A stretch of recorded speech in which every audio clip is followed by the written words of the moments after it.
What is up, team? Welcome back to the Red Storm Rapid Reaction Podcast. I'm Pat Kane, and St. John's just curb stomped Nebraska in the second half on the way to a 70-50 victory, a 20-point win after being down 27-20 after one. And this show might be a little bit different than ones in the past. I had a little bit different of a watching experience. I didn't watch this live. Watched it later. Of course, I did get one update. It's impossible for me to tape a St. John's game or not watch it live without getting a million texts from people. I'm just known as that guy, unfortunately, or fortunately. I wear it proudly, actually. And I saw that it was 13-10 early and something like St. John's can't buy a basket. So I got home late, and it's 12:38 right now. I just finished watching it. I got home late. I fast forward to that point in the game just for time's sake. I got to get up early in the morning. And then in the first half was a tough watch. And what happened prior to that, I'm not quite sure. It was 13-10 when I started. Soriano already had like 12 rebounds. But let's just say St. John's won this game about 7 times over. And they did enough things from that 13-10 mark to 3 or 4 minutes into the second half to stab themselves in the foot, smack themselves in the head, whatever term you want to use, and they just couldn't get out of their own way. That steal by Curbelo from when he snuck up behind that little clever shit he does, and then it was just off Posh's knee. There was about a dozen missed layups within a 3-minute stretch, maybe 3 or 4 by singular players on one play alone. It was a comedy of errors, and you could tell that Nebraska didn't look like they had the skill to pull away. Didn't look like a very talented team. No surprise there. But they were physical. They had some shooters. And in the second half, St. John's imposed their will. Their defensive strategy went to work, and it worked to a T. Swarming defense by the guards, Curbelo especially. I mean, he had a Posh-like game on the defensive end. And he's been successful doing that so far this year and in the preseason. He's putting a hell of a lot of pressure on ball handlers. He looks good doing it. He looks like he's taking a lot of pride in it. I like to see that a lot. I thought he played a really, really good game. He was only 3 for 10 from the field, but he had 7 points, 7 assists. And you might as well give him another assist on that beautiful pass he had to Soriano when Soriano missed that easy dunk when the ball off the back of the rim almost hit the ceiling. Thought he played a really good game, and it's a nice added dimension. Him and Posh got some really good chemistry together. You can see it growing. You can see how they feed off each other, and they really like playing with each other. I don't think their size tonight wasn't an issue at all. I am not one to be concerned with their size in the backcourt if you say you got 2 6-foot guards. I think if we're worried about, 2 guards physically imposing over Posh, I'm not worried about that. That kid's a strong physical kid. He's not going to back down, and he's not easy to beat no matter how big or small his opponent is. So I'll take my chances there, and you more than make up for it, I believe, in other areas. Steals, deflections. They're hell of a good rebounders, hell of a good dip.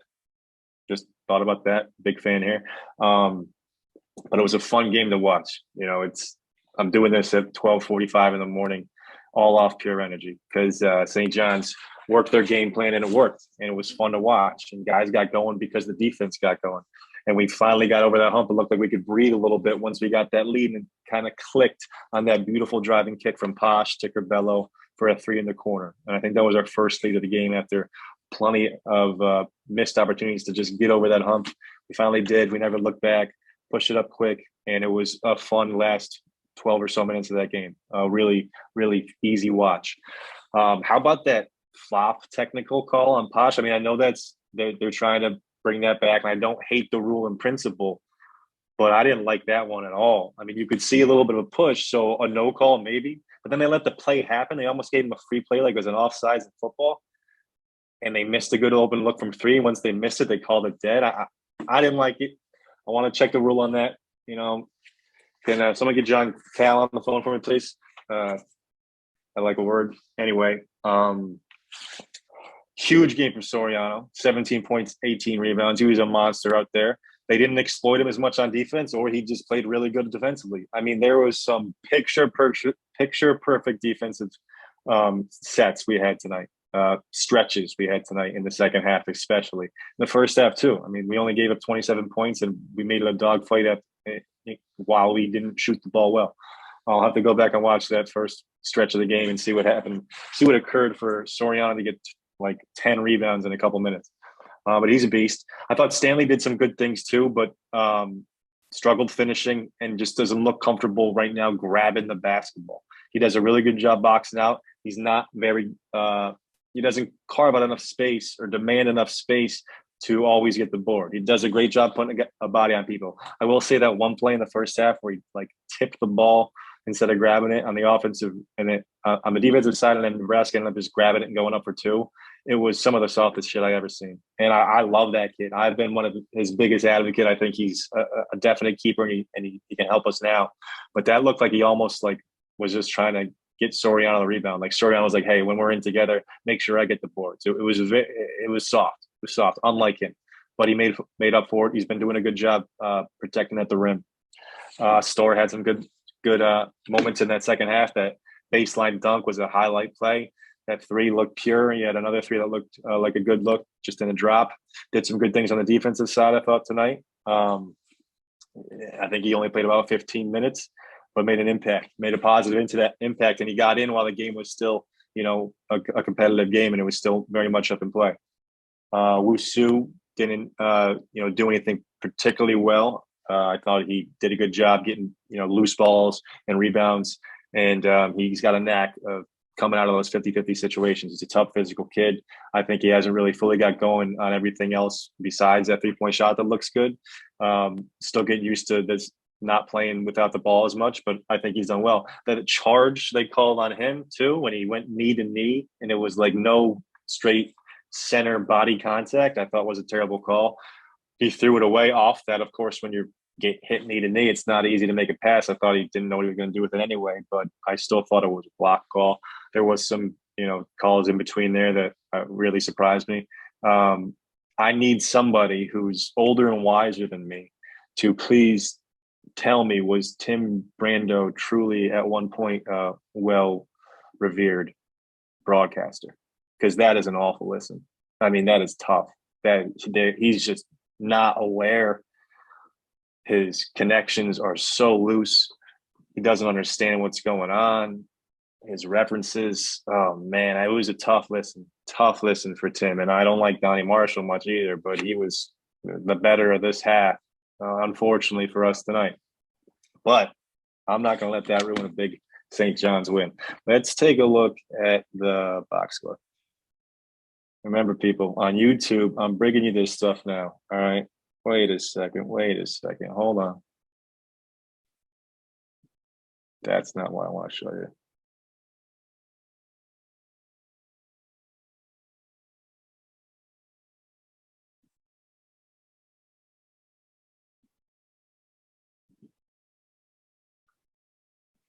Excuse me, people, for that. All right, David Jones, 15 points. That stretch in the second half offensively, he kind of exploded. I mean, he showed you a little bit of everything.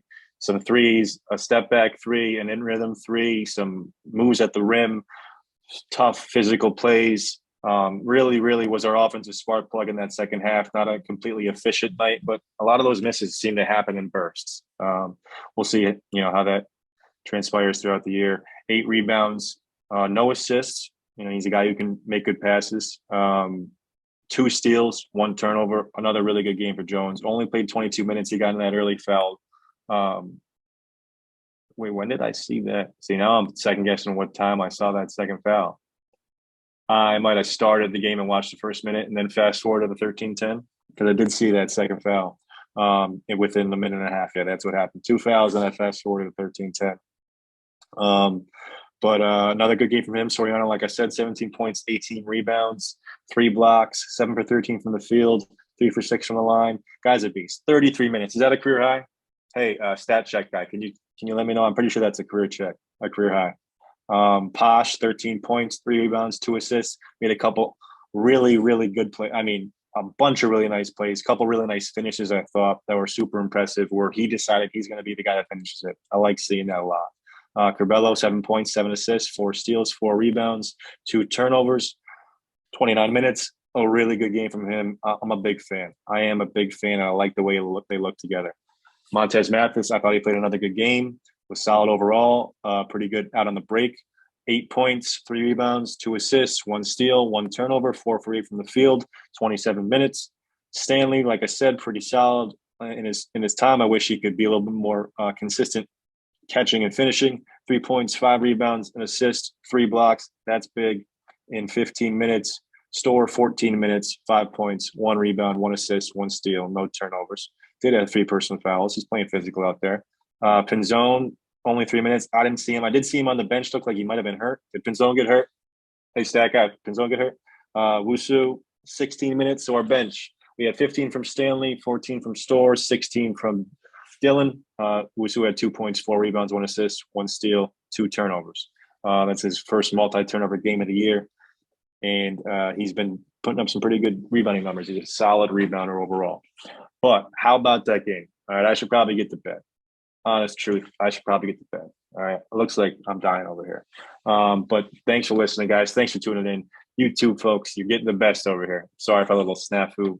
I'll be better next time. But tune in either YouTube or on Spotify, Apple Podcasts. Let me know what you think on Twitter in the comments. Till next time, this has been Malik Booth, Pat Kane. Peace.